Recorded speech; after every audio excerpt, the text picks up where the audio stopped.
Bienvenidos a nuestro programa Hablemos de la Biblia. Hoy hablaremos de David, segunda parte.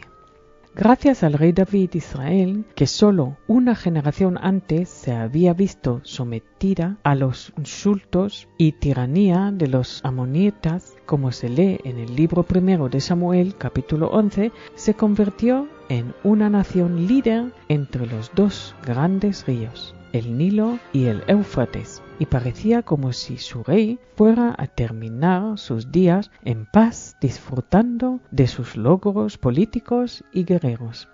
En la flor de la vida y en lo más alto de su fama y poderío, el rey David pecó, y las consecuencias de su acción fueron inexorables. Le sumieron en la desgracia e incluso amenazaba la estabilidad del reino.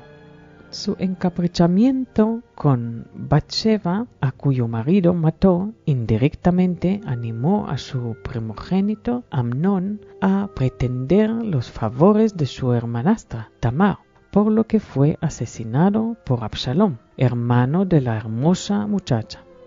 Absalom tuvo que huir y desde su refugio en Hebrón planeó la rebelión contra su padre el rey.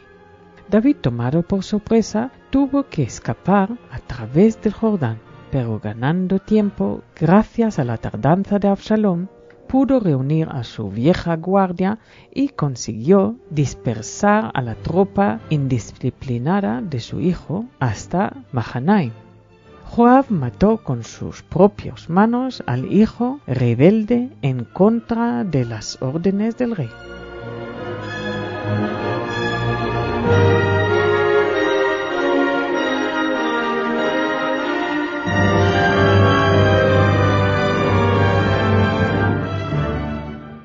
David irritó a los israelitas por su poco inteligente y unilateral negociación con los de Judea, cuya deserción había supuesto un duro golpe para él, y la amargura dejada por aquellos hechos se tornó en conflicto entre israelitas y las gentes de Judea. Este conflicto tuvo lugar en el Jordán, y fue tan enconado que Sheba ben Bichri, de la tribu de Benjamín, consiguió convencer a Israel para que se rebelara, cosa que Joab evitó. Sheba huyó a la ciudad de Abel Bet Mahash, en la frontera norte del reino, pero los habitantes le apresionaron, le cortaron la cabeza y la lanzaron por encima de la muralla hacia donde estaba Joab. Aquellos acontecimientos ensobrecieron la vida del rey, el resto de cuya vida fue pacífico. La cuestión de su sucesor supuso, sin embargo, nuevas dificultades. Adonijah, hijo mayor de David, tras la muerte de Absalom, fue considerado como su heredero, ya que David le permitía aparecer junto a él como príncipe de la corona. La ambiciosa e intrigante Batseba trató, sin embargo, de conseguir que fuera su hijo Salomón, el más joven de los hijos del rey, quien le sucediera.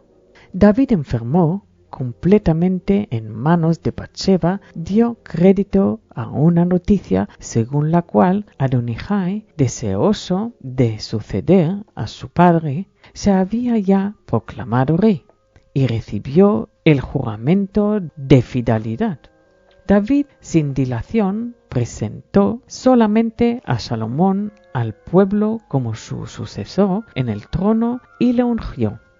Poco después murió a la edad de 70, tras haber reinado durante 7 años y medio en Hebrón como rey tribal de Judea y 33 años en Jerusalén como el segundo rey de todo Israel.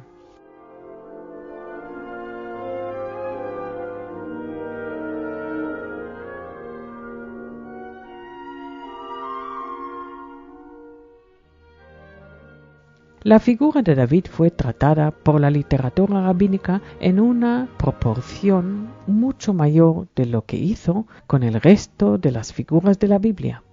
Según estos relatos apócrifos, David, el escogido del Señor, pertenecía a una familia que toda ella había sido elegida y señalada por el Señor.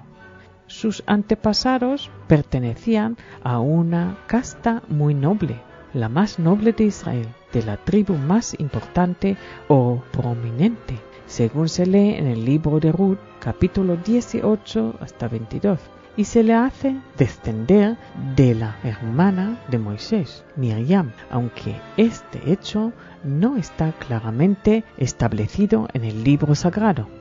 Los jueces Ibzán y Otniel estarían, según la literatura rabínica, relacionados con él.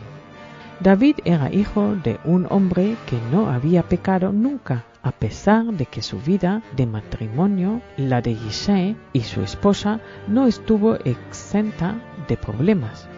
Yishai intentó dar libertad a su esclava preferida para casarse con ella, pero la esposa lo impidió, disfrazándose de su esclava, por lo que José se casó con ella por segunda vez. De aquella unión nació David, a quien se hizo pasar por hijo de la esclava.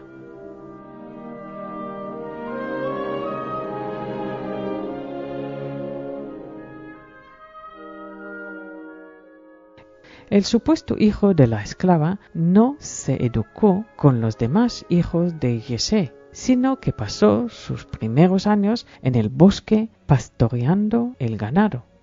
Aquella vida de pastor le preparó para ocupar el puesto al que estaba predestinado. Trató con amor a su ganado, por lo que el Señor dijo: Él entiende cómo pastorear a las ovejas, por lo cual debe convertirse en pastor de mi rebaño, Israel. En el solitario desierto, David encontró la oportunidad de desarrollar su extraordinaria fuerza y coraje. En un día estranguló con sus manos 4 leones y 3 osos que habían atacado a su rebaño. David se encontraba un día ante un gran peligro cuando se encontró con un gigantesco animal durmiendo y, tomándolo por una colina, trató de escalarla, pero el animal, que estaba dormido, despertó súbitamente, con lo que David se encontró de repente balanceado en el aire por los cuernos de aquel animal.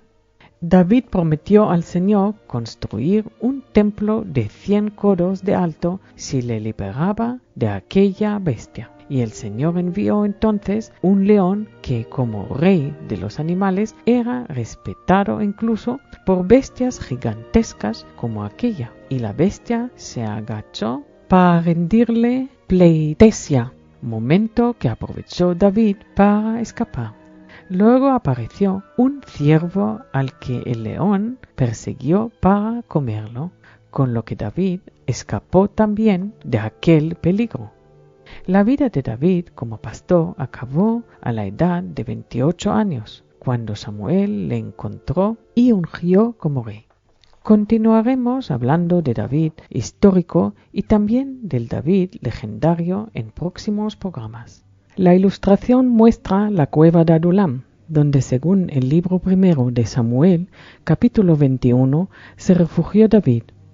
La cueva se encuentra a 1150 pies sobre el valle de Ela, en tierras de la tribu de Judá. Gracias